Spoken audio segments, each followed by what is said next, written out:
to Good Morning Tobago on Tobago Update. You are continuing our discussions on the launch of the TPP last night. It was in grandeur style. So joining us now to speak to us on that and to give us his perspective is political activist Mr. Anthony James. Good morning and welcome to you, sir. How are you? Very pleasant morning. Very pleasant morning to Tobago. I'm quite fine. Happy All to be right. here. That's great to have you. Yeah. Now, we saw what happened last night. Mm-hmm. Several hundred people gathered in Scarborough for the launch of the party. It seems as though the base, the support for Mr. Augustine remains unshaken at this point in time. What are your thoughts?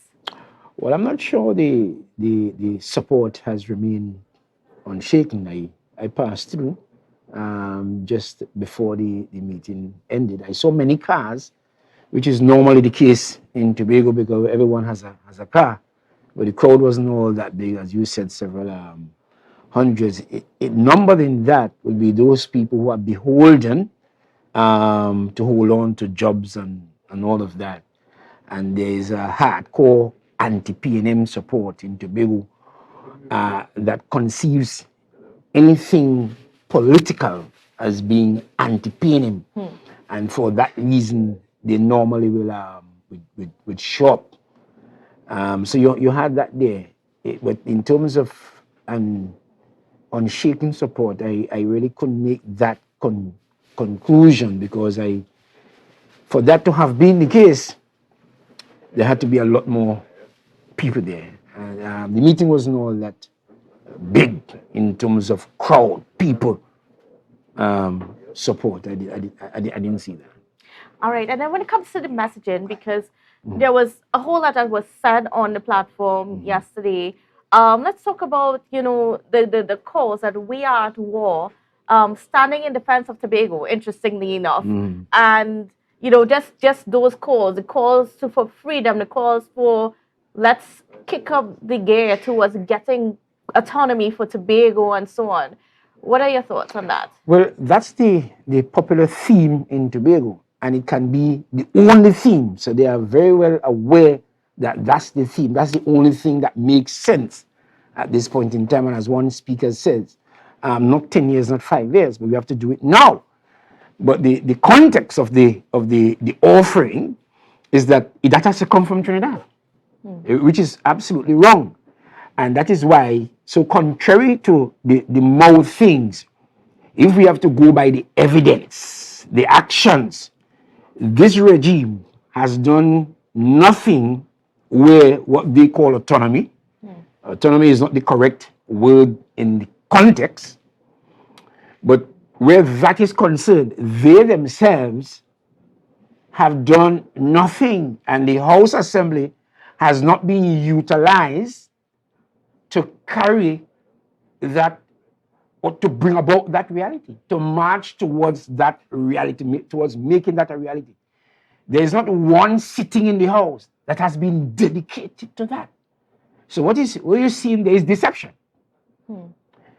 In large part, maybe not entirely, but in large part, what you're seeing there is deception because politicians in Tobago know that the only thing, they know it if not consciously, they know it subconsciously, that the only thing that makes sense is for the Tobagonian to arrive at a place where he is the boss, to use a layman language, where we are the bosses of our entire lives, of our own story.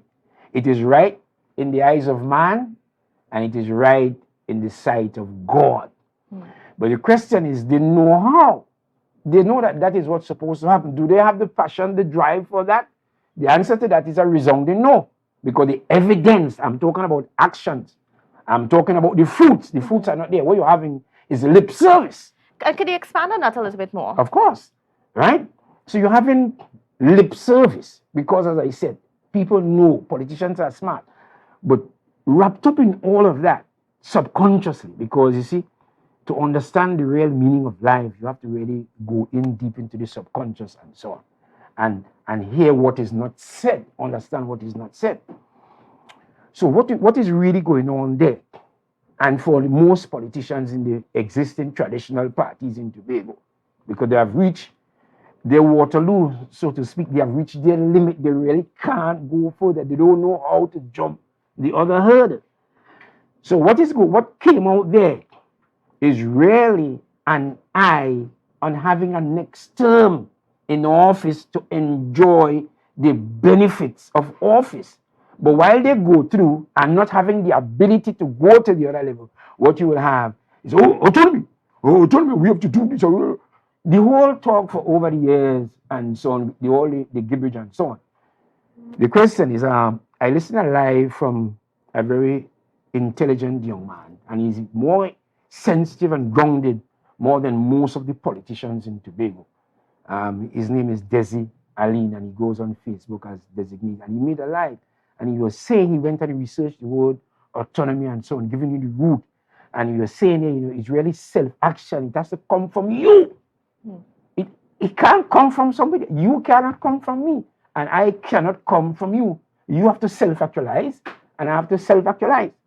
Now, for Tobago to be self-governed and to be autonomic, so to speak, you have to make your own constitution. You have to constitute yourself. They are waiting for some constitution to come from Trinidad. So are you saying they should have come with those things prepared last night at the launch? Well, they have had time, you see, because they have had almost 2 years in office. Or 2 years in office, and you have done nothing autonomic. You have done nothing. You are talking. In fact, that talk had died down for a while, you know. And some gentlemen on Facebook raised it up. And when they raised it up, the chief secretary invited them to a meeting in the House Assembly. A private meeting, and they were there sitting. And that was to cool it down. And after that was cooled down, there's a lull again. Now that you're launching a party, the buzzword, the slogan, because autonomy in Tobago for these people is nothing but a slogan. Because I'm saying, and I stand to be corrected if I can be corrected, which I can't, because there's nobody in Tobago or in Trinidad can bring any piece of evidence to say that this regime has done anything on paper, indeed in action, where what they call autonomy is concerned. And it is wise for the people of Tobago. You see, because what went on last night was a party. You are lime and you are dance, and those things can be very distracting, caught up in all the hype. But the hype would not carry us anyway. You had a hype in the last election, the election before, you have been having hypes, but no fruits, no manifestation of anything. So that I'm saying here, without fear of contradiction, there has been no manifestation, there has been no fruit. As I said before, the House Assembly, you can ignore every sitting. We are caught up in a set of wars, quote unquote, a set of noises, unnecessary controversy. Let me say something. I want Tobagonians to understand this. And this idea that you're standing up to Rowley and you're standing up to Trinidad, that idea is absolute nonsense. When you're in office there, it calls for statesmanship, leader to leader, government to government. You have to have a relationship with Trinidad. You can't be here pelting wild blows at Trinidad without any kind of sense. You have to come to the table with strong position to negotiate, so to speak, negotiate your position, or to trade your position. You have to negotiate that with the electorate in Tobago. You have to be able to win the contention ideologically, politically, ideologically. You have to, philosophically is what I should use, ideologically and philosophically. You have to be able to convince Tobago that this is the way, and we are unrepentant. We are unrepentant. We stand our ground. We stand on this position. You might even, and you have to win the politicians too. You have to back them in a corner, because you see, as I said before here, the case for self-government is not now being argued. It has been won by A.N.R. Robinson in 1977 when he backed the parliament in Trinidad into a corner. He backed them into a corner. So when they voted, when the parliament voted for internal self-government, the parliament accepted the fact that the people of Tobago are in fact a people and have a right to govern themselves, which is also law at the conference table or organization called the United Nations. But Trinidad cannot grant Tobago self-government. Tobago has to build, I want people to understand this, otherwise politicians going to take you for fools. They'll be come around and get your vote so that they can enjoy office, so they can go inside and make policies to benefit their friends and their families, punish who they want to punish, victimize who they want to victimize, and come to the podium now and sing a different song. In wrapping up this point here, let me see what is necessary here. You have to have a relationship, leader to leader. There's a provision in the Assembly Act for the Chief Secretary to meet with the Prime Minister ever so often, to discuss that relationship between the House Assembly and the government of Trinidad, to discuss that relationship between Tobago and Trinidad. There is nothing wrong in engaging in those meetings, putting out the rights of the people of Tobago that are now outstanding, if they really want to move. But right now, there is no relationship and no trust and no respect between the Tobago House of Assembly and the government in Trinidad. And that is down to no leadership. Right. To no leadership. And we're going to continue with our discussion in just a bit, but we have to take a quick break. So viewers, please don't go anywhere. We'll be back.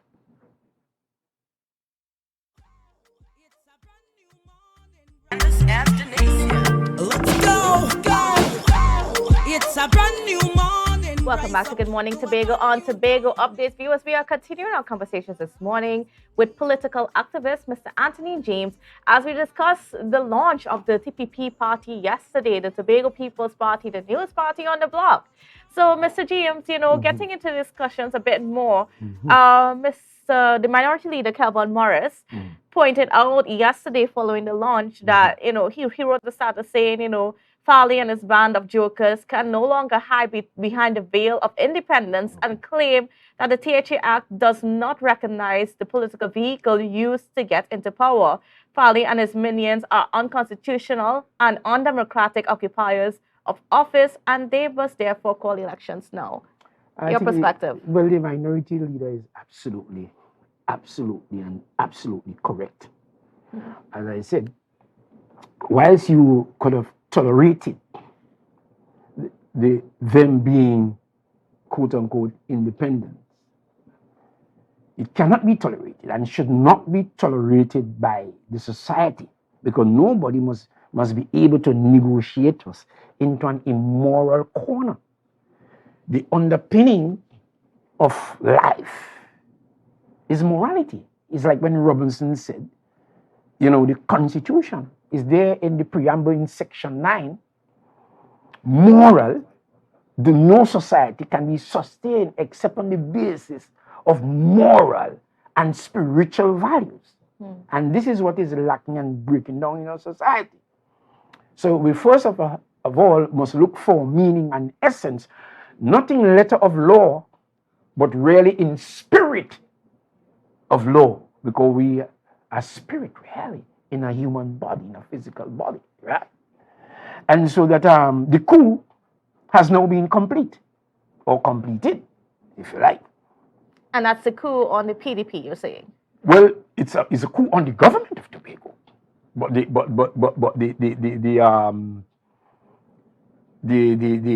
for want of a better word, let me rephrase that.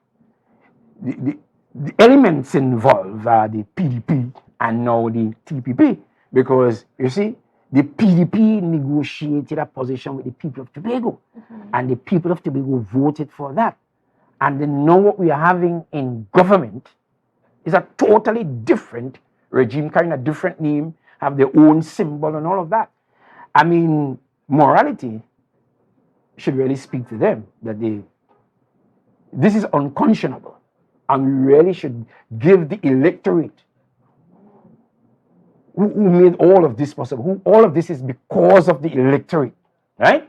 And so that the electorate now should be given a chance to adjudicate on this. It's up for them to hold on to. And I can't see how, if this state,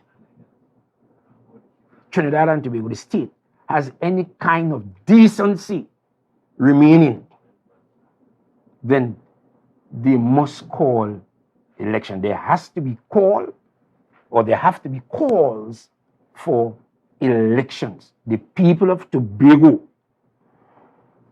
were negotiated a position by a group with a whole set of fancy songs and all of that called the PDP. And now we are having in our government there a new government with a new name. So should there be elections? Of Early course, elections?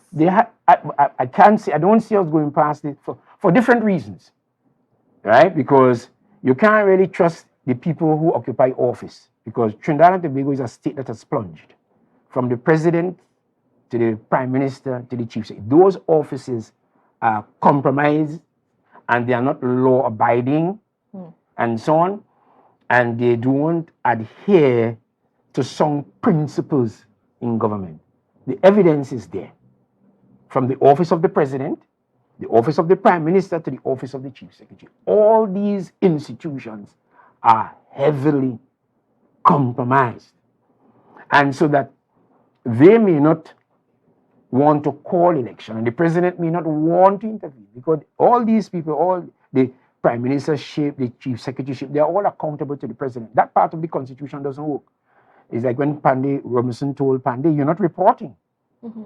In the constitution, the prime minister is supposed to be reporting maybe every 3 months or so, I can't remember the exact period of time, to the president, to keep the president informed on the affairs of government, because the government belongs to the president on behalf of the people. The president is the embodiment of the state and defends the people.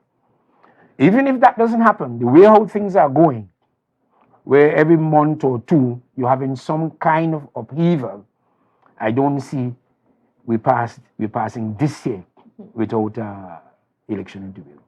So if you were to sum up last night's events, sum it up in a word or a phrase, how would you sum it up? Well, it was expected. It was going to happen because it's human nature, and they were always going to form a party. They of themselves had no choice. And maybe all of this is happening for a reason, because God is involved. I'm listening to them last night, and they're not really giving credit to God. They're giving credit to Watson Duke and to APT James and Bigard and Man. But the hand of God is on Tobago here. And Tobago cannot move from where it is. I am absolutely, when I study the forces of evil, because we wrestle not with flesh and blood here. When I understand the weight of opposition against Tobago and the right of the people of Tobago, I know personally, convinced in my heart, that Tobago cannot move to freedom without the involvement of God. I know that for a fact. But the actions last night there, it is all driven by self-interest. Because if you should do a head count too, if you should do a head count from FC Augustine, as I heard now, there's a new name now, FC Augustine and Pastor Baines, Trevor James, Ian Whitey Pollard. Those are the four principles, because this fight has to be carried, will be carried by a man, by the males. The females there, there's no strong female there who understand this to be struggle and who are really baptized and given to it. So you can ignore that. Of the men that I call here, who really will carry that? The leader doesn't have it within him. Clearly, the leader does not have the substance in him to drive this. And he knows it too. And this is why too, you see many distractions are created. The reason for the distractions too is also to hide the incapacity and to hide the incompetence. You follow what I'm saying? And the lack of that disposition to do it, so that you can hide in confusion. But wrapping up now. Last night was all about having another term or two to dominate the space and earn the benefits, the material benefits of office. All right, and that's a great point to leave our discussions this morning. I want to thank you so much, Mr. James, for being on with us and for giving us your perspective as always. And viewers, of course, we want to really thank you for being here with us. We know that our eyes are going to be on Trinidad a little bit today because of the local government elections, because that sometimes has a part to play on the next general elections. Lots of good things happening, and yes, just tune in. And we'll be back with you tomorrow. But you have brunch coming up at 10, and don't forget this evening you have news at 6:30 as well as for the hour at 8 o'clock. So you're gonna want to keep locked into Tobago updates and catch all that we have to offer. All right, so have a safe and wonderful day, and see you again tomorrow.